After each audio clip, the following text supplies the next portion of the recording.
Hello friends, you are most welcome in physics in easy way. मित्रों, physics in easy वे में आपका बहुत बहुत स्वागत है। यदि आप हमारे वीडियो क्लिप को नियमित रूप से देख रहे होंगे तो आप अवगत होंगे कि इस समय हम क्लास 11th में चैप्टर 3 रेखीय पथ पर गति को देख रहे हैं। इस चैप्टर में हम समय वेग ग्राफ जब वस्तु स्थिर हो, विरामावस्था में हो, समय वेग ग्राफ जब वस्तु एक समान वेग से गतिशील हो, और समय वेग ग्राफ जब वस्तु त्वरित गति में गतिशील हो देख चुके हैं। आज हम समय वेग ग्राफ देखेंगे यदि वस्तु में मंदन हो या फिर कह लें ऋणात्मक त्वरण। मंदन का आशय यहाँ पर ऋणात्मक त्वरण से है। जैसे यदि किसी वस्तु के वेग में निरंतर वृद्धि हो रही हो तो वहाँ पर वस्तु में त्वरण होता है, और यदि वस्तु के वेग में निरंतर कमी हो रही है तो वहाँ पर हम कहते हैं कि वस्तु में मंदन है, और इस मंदन को ऋणात्मक त्वरण के रूप में भी जानते हैं। तो जब त्वरण ऋणात्मक होगा तो वस्तु के वेग में कमी होगी, और जब त्वरण धनात्मक होगा तो वस्तु के वेग में वृद्धि होगी। तो यहाँ पर वस्तु के वेग में समय के साथ साथ कमी हो रही है, तो इसका मतलब यह है कि यहाँ पर वेग में ऋणात्मक त्वरण है, वस्तु में ऋणात्मक त्वरण है, और इसी को हम क्या कहते हैं, मंदन कहते हैं। तो स्वाभाविक सी बात है कि यदि वस्तु के वेग में लगातार कमी हो रही है तो इसका मतलब कि वस्तु प्रारंभ में अधिक वेग से गतिशील होगी, या वस्तु का वेग प्रारंभ में अधिक होगा, धीरे धीरे समय के साथ उसका वेग कम होता जाएगा। तो यहीं पर हम वस्तु के समय वेग ग्राफ को खींचेंगे जब वस्तु का प्रारंभ में वेग अधिक होगा और धीरे धीरे वस्तु का वेग कम होता जाएगा। यानी हम वस्तु का प्रारंभ में वेग अधिक मानेंगे। तो मान लेते हैं कि मान लिया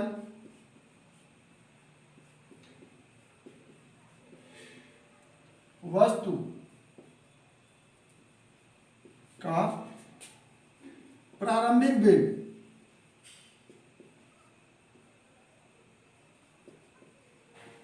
18 मीटर पर सेकेंड है। 18 मीटर पर सेकेंड। अब वस्तु में मंदन कहें या फिर त्वरण को ऋण के साथ दिखाएं, ऋणात्मक त्वरण कहें, तो वस्तु में हम तथा मानते हैं वस्तु में त्वरण, तथा वस्तु में त्वरण अब ऋणात्मक लिखेंगे, ऋण 2 मीटर पर सेकेंड स्क्वायर है।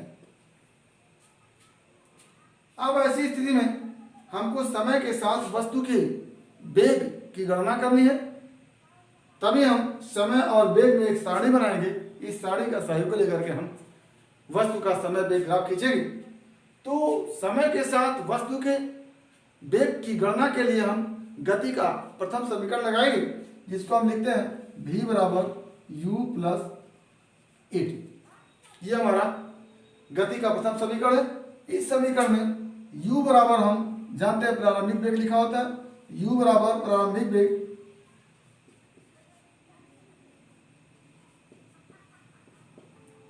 बराबर 18 मीटर पर सेकेंड, a बराबर -2 मीटर पर सेकेंड स्क्वायर। अब इसी से हम v t के सापेक्ष v के मान को देखेंगे। v का मान, t के सापेक्ष v का मान निकालना चाहेंगे तो समय t इक्वल टू 0 रखेंगे।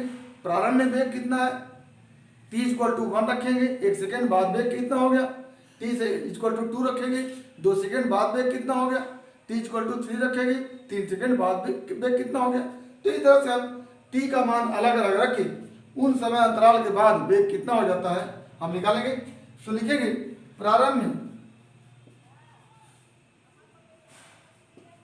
t इक्वल टू 0 पर वस्तु का वेग क्या हो जाएगा, v equal to u plus at के हिसाब से v इक्वल टू हो जाएगा u का मान 18 माइनस a का मान प्लस a का मान -2 इंटू t का मान 0। यहाँ से हो जाता है 18 मीटर पर सेकेंड। एक सेकेंड बाद भी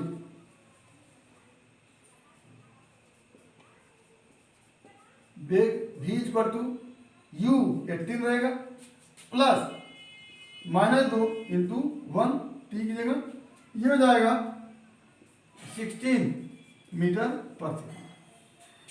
2 सेकेंड बाद वेग 18 u की जगह प्लस -2 इंटू समय की जगह 2 लिखेंगे, क्या हो जाएगा 14 मीटर पर सेकेंड। 3 सेकेंड बाद वेग v इक्वल टू ये 18 ही रहेगा प्लस -2 इंटू 3 कर लेते हैं, क्या हो जाता है 12 मीटर पर सेकेंड। 4 सेकेंड बाद वेग v equal to 18 minus plus -2 into 4, क्या हो जाता है 10 मीटर पर सेकेंड। 5 सेकेंड बाद हो जाता है v equal to 18 plus -2 into 5 बराबर 8 मीटर पर सेकेंड। 6 सेकेंड बाद v equal to 18 plus -2 into 6 equal to 6 metre पर सेकेंड। इसी तरह से 7 सेकेंड बाद वेग 7 सेकेंड बाद वेग v equal to 18 plus -2 into 7 बराबर हो जाता है 4 मीटर पर सेकेंड। 8 सेकेंड बाद v इक्वल टू क्या हो जाता है, निकालेंगे आप तो 2 मीटर पर सेकेंड। और 9 सेकेंड बाद हो जाता है v इक्वल टू 0 मीटर। यानी 9 सेकेंड बाद वस्तु का वेग कितना हो जाता है 0 हो जाता है। आगे अगर 10 सेकेंड बाद निकालें तो 10 सेकेंड बाद हो जाता है v equal to 18 plus -2 into 10 और ये हो जाता है -2 मीटर पर सेकेंड। और 11 सेकेंड बाद हो जाता है -4 मीटर पर सेकेंड। आप कैलकुलेशन करेंगे यहां से 11 सेकेंड बाद हो जाएगा 11 सेकेंड बाद हो जाएगा -4 मीटर पर सेकेंड। और 12 सेकेंड बाद हो जाएगा -6 मीटर पर सेकेंड। तो इस तरह से हम समय के साथ अगर हम वेग को निकाल लिए तो उसको लिख सकते हैं 18 16 14 12 10 8 6 4 2 सर यहां पर हम 0 लिखते हैं 0 1 2 3 4 5 6 7 8 और 9 सेकेंड बाद हो जाता है 0। और आगे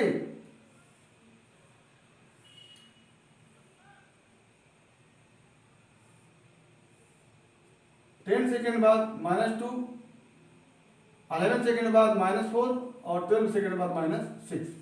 ये हमारा समय के साथ वेग में जो परिवर्तन हुआ उसका सारणी बन गया है।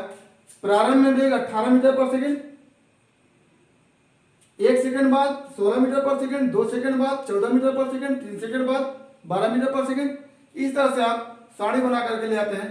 12 सेकेंड बाद -6 मीटर पर सेकेंड। तो अब हम इस सारणी के सहयोग से ग्राफ खींचते हैं। तो यहाँ पर अगर समय की तरफ नहीं जा रहा है, प्रारंभ में समय इक्वल टू 0 कर रहे हैं, तो वेग कितना है, सीधे 18 मीटर पर सेकेंड। तो 0 समय की तरफ चलेंगे और 18 मीटर समय की तरफ 0 चल दिए, यहीं पर रहेंगे और वेग 18 मीटर, वेग की तरफ 18 मीटर चले तो 18 हो गई। आगे 1 सेकंड बाद समय की तरफ जब चलते हैं तो 1 सेकंड बाद वेग हो जाता है 16 मीटर पर सेकंड। तो समय की तरफ 1 सेकंड और वेग की तरफ चलते हैं हम 16 मीटर पर सेकंड, तो ये हमको बिंदु प्राप्त होता है। फिर 2 सेकंड बाद 14 मीटर पर सेकंड, तो समय की तरफ हम 2 सेकंड चलते हैं और वेग की तरफ चलते हैं 14 की तरफ, तो ये हमारा 14 मीटर पर सेकंड का पॉइंट मिल गया। फिर समय के साथ 3 सेकंड चलते हैं और वेग के साथ चलेंगे हम 12 मीटर पर सेकंड, तो ये हमारा एक ग्राफ, ये पॉइंट मिल गया। समय 4 सेकंड में वेग हमारा 10 मीटर पर सेकंड हो जाता है, तो ये समय के साथ 4 सेकंड चलेंगे और वेग के साथ चलेंगे 10 मीटर की तरफ। और 5 सेकंड बाद 8 मीटर पर सेकंड, 6 सेकंड बाद 6 मीटर पर सेकंड और 7 सेकंड बाद 4 मीटर पर सेकंड, 8 सेकंड बाद 2 मीटर पर सेकंड और 9 सेकंड बाद वेग हो जाता है 0। आगे यदि हम 10 सेकंड बाद देखें, 10 सेकंड, 11 सेकंड और यहाँ पर अंत में 12 सेकंड, तो अब यहाँ पर हो जाता है 10 सेकंड बाद -2, -2, -4। चलिए हम 11 सेकंड तक निकाल लेते हैं ग्राफ खींच करके।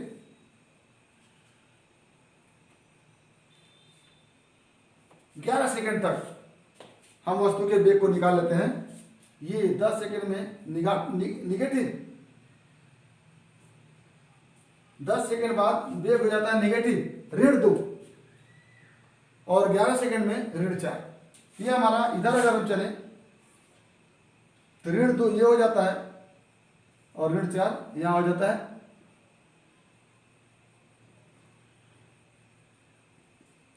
तो ये -4 वाला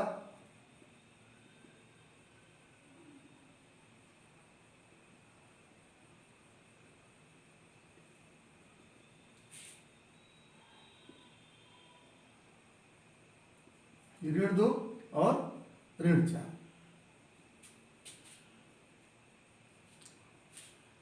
तो ये हमारा पूरा का पूरा ग्राफ बन के आता है। अगर इन सब बिंदुओं को मिलाएं तो ये हमारा ग्राफ बन के आ जाता है।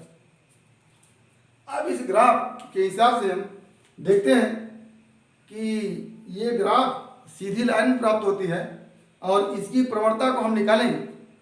तो सबसे पहले हम देखते हैं कि इस ग्राफ की प्रवणता क्या होती है।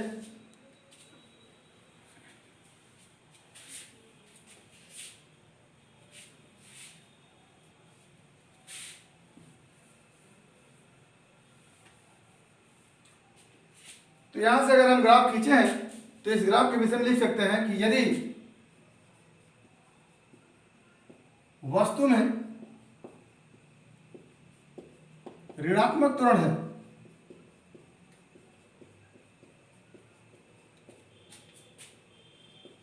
तो समय वेग ग्राफ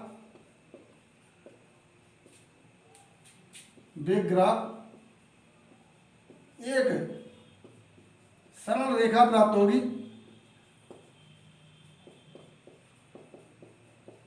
होगी जिसकी प्रवणता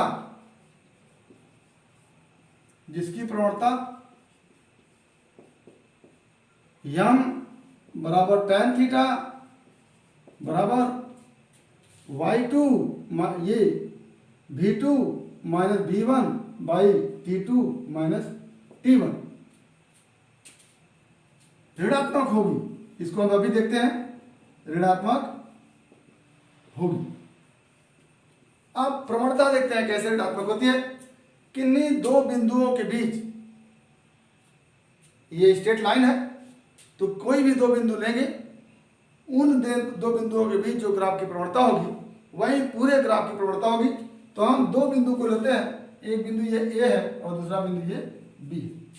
अब इस बिंदुओं के बीच ये ग्राफ जो हमारा है AB, इस AB प्रवणता निकालने के लिए हम सीधे से दो बिंदु को लिए और दो बिंदुओं के बीच के जो ग्राफ है उसको हम हाइपोटेनियस मान लेते हैं। क्या मान लेते हैं, हाइपोटेनियस विकर्ण। तो कर्ण मानते हुए हम एक समकोण त्रिभुज बनाते हैं। ये हमारा समकोण त्रिभुज बनके तैयार हो गया, समकोण त्रिभुज। अब इस समकोण त्रिभुज में ये कोण हमारा थीटा है, इसी का tan थीटा हम निकाल लेते हैं, वही हमारा क्या हो जाता है, प्रवणता हो जाता है। तो यहां पर tan थीटा निकालने के लिए हम क्या करते हैं, लंब बटे आधार कर लेते हैं। तो लिखेंगे, लंब को लिखेंगे v2 माइनस v1। अब v2 क्या है, पहला बिंदु A है और दूसरा बिंदु B है। तो यहां पर समय क्या है, 3 है, और यहां पर समय क्या है, 6। और यहां पर वेग क्या है, 6 है, और यहां पर वेग क्या है, 12 है। आप v2 क्या है, 6 है, पहले बिंदु A आ रहा, A 3 सेकेंड के सापेक्ष बिंदु है और B 6 सेकेंड के सापेक्ष बिंदु है, यानी 3 सेकेंड बाद ग्राफ A बिंदु पर है और 6 सेकेंड बाद ग्राफ B बिंदु पर है। तो पहले बिंदु A आ रहा है, पहले हम v2 लिखेंगे। v2 जो है वो B पर वेग होगा, क्योंकि बाद में बिंदु B आ रहा है, तो B पर जो वेग होगा उसको v2 लिखेंगे। तो v2 इक्वल टू हो जाएगा 6 माइनस v1 इक्वल टू हो जाएगा 12, और t2 है 6 और t1 है 3, क्या हो जाता है, -6/3, और ये हो जाता है -2 मीटर पर सेकेंड स्क्वायर। ये हमारा त्वरण होता है, ये हमारा ऋणात्मक मान हुआ। और ऋणात्मक मान हमको क्या बताता है कि इस ग्राफ की प्रवणता m equal to tan theta equal to v2 minus v1 क्या होगी, ऋणात्मक होगी, क्योंकि इस बिंदु पर A पर हम लिखेंगे v1 t1 और दूसरे पर लिखेंगे v2 t2। तो v2 माइनस v1, v2 का मान है 6 और v1 का मान है 12, t2 माइनस t1, t2 का मान है 6 और t1 का मान है 3। तो इस तरह से हम निकालेंगे तो हमारा प्रवणता क्या आएगी, ऋणात्मक होगी। यानी यदि वस्तु में ऋणात्मक त्वरण हो तो समय वेग ग्राफ एक सरल रेखा प्राप्त होगी, जिसकी प्रवणता हम निकाल के देख चुके हैं, ऋणात्मक होगी। आगे हम यदि इस वस्तु के द्वारा किसी समय अंतराल में वेग ज्ञात करना हो तो उस समय अंतराल और उस समय अंतराल से संबंधित ग्राफ के बीच का हम क्या निकालेंगे, क्षेत्रफल निकालेंगे। मान लीजिए कि हमें